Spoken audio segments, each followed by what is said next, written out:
Hello, and welcome to the Second Industrial Revolution here at Learning the Social Sciences.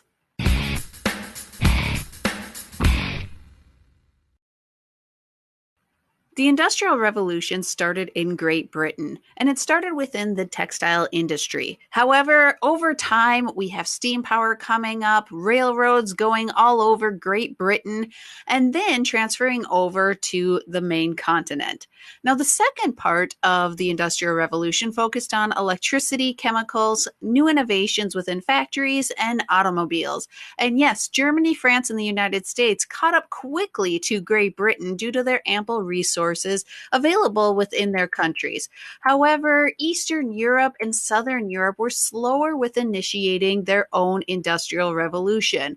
For example, Russia is not going to industrialize until later in the 1800s, 100 years behind Great Britain.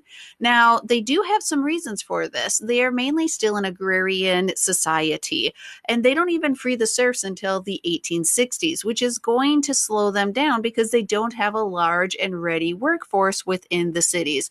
Other locations are also just not having the ample supply of resources that locations like Great Britain, France, and Germany do. And so that is also going to hinder their start and progress within the Industrial Revolution. Now, looking at the second half of this Industrial Revolution, we have something that comes in right at the beginning. We have Henry Bessemer creating a new process for making steel from iron. Now, with him, he made a steel that was harder and stronger and lighter, and so it's going to be more useful than iron. It is going to assist in bridge construction, railroads, tools, and to be able to start building some really big buildings.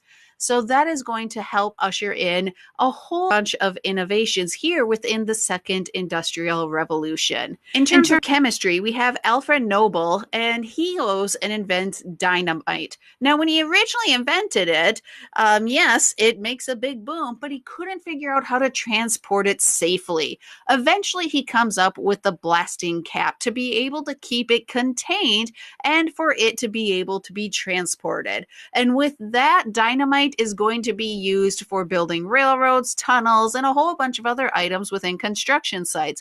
However, it's also used for warfare, which dismayed him and made a lot of people think of him as, well, a pretty evil guy. And so when people thought that he actually died, kind of like nowadays, where sometimes on social media a rumor goes around that somebody has died before they have died, well, it kind of happened Noble pre-internet. And he read kind of obituaries of what people thought of him, and he's like, whoa, what is this? And so he then set up the Nobel Prize to really focus on positive achievements. And obviously, his legacy for that is still seen today with the Nobel Prize given out every year in numerous different fields. We also have other breakthroughs coming out within chemistry, like Marie Curie making her breakthroughs in radioactivity. In terms of electricity, we have the very first battery getting invented in the early 1800s by an individual by the name of Volta. Then, adding on to that, we are going to have the first electric generators coming up. The dynamo machine was invented by Michael Faraday. And with that, we started to be able to, produce electricity and then make the machines larger and to be able then to get the wiring to then connect the electricity from one building to the next. Thomas Edison then goes and uses that electricity to come up with the very first electric light bulb in the 1870s. And from there, then we're going to be going into a period where we have a little bit of conflict in terms of everything electrical between Edison and Tesla. But that's for another video.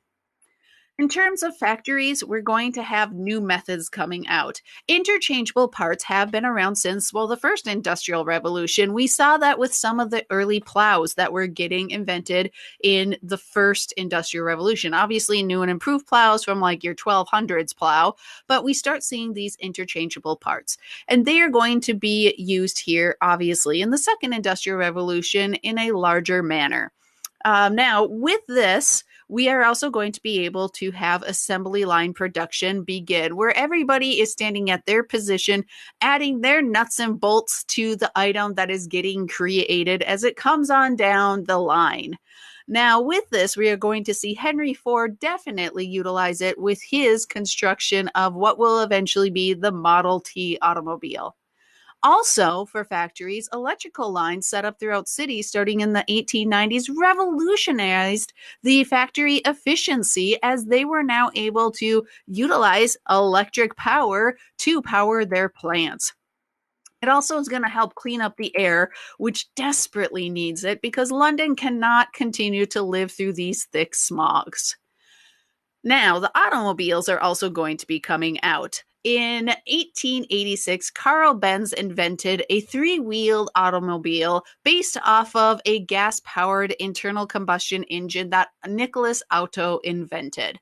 In 1887, though, 1 year later, Gottlieb Daimler is going to add a fourth wheel to it and obviously cause, the big boom there with a four-wheel car, which is what obviously is going to really hold on to, the record for most sales. I don't see a lot of three-wheel cars driving down the street. Either way, France and Germany led the way until Henry Ford came out with his car that could go, oh my goodness, 25 miles an hour in the early 1900s, thus revolutionizing the area of the automobile industry. And of course, he's going to make a lot of changes with bringing in all of his interchangeable parts and assembly line production, and his concept that he wanted to make a vehicle that even his workers could afford. In terms of flight, in Germany, we have Otto Lilienthal, who was an aviation pioneer and made a whole bunch of flights with gliders. And this information is then going to be utilized by the Wright brothers in America, specifically North Carolina, when they will then make a flying machine that worked there at Kitty Hawk. Eventually, though, we are going to be having commercial flights bringing people all around the world starting in the 1920s. Well, shorter flights first, then they go longer.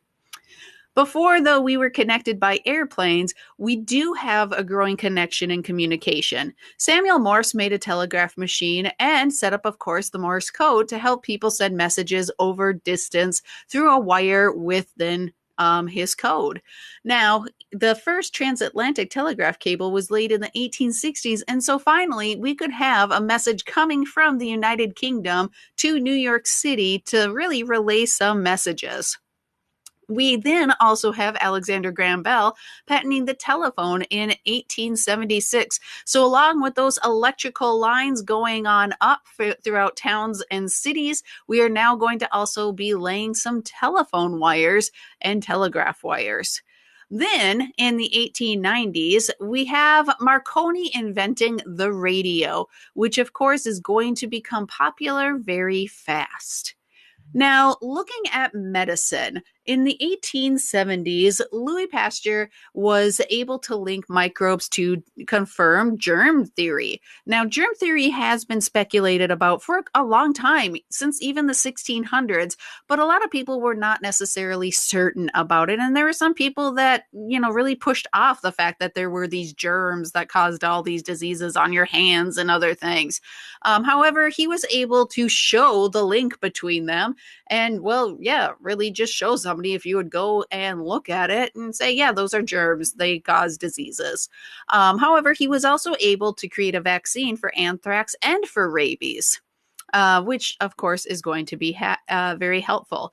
Joseph Lister found out how antiseptics would prevent infections. And so he stated that hospitals need to sterilize all their items and equipment and to keep the place generally clean, which is something that Florence Nightingale has also been promoting, stating that British hospitals need to be clean and sanitary. And that is what she picked up from her time serving during the Crimean War. Now, in terms of other illnesses that were going on during the 19th century, we have people living in very poor conditions during the Industrial Revolution. And so we have a lot of pollution going on. On top of that, we have cholera spreading through the contaminated water, causing people to suffer from severe gastrointestinal symptoms like diarrhea. Now, if somebody would catch cholera, the disease would cause a person's blood pressure to drop, and they would become severely dehydrated due to, well, all of that diarrhea.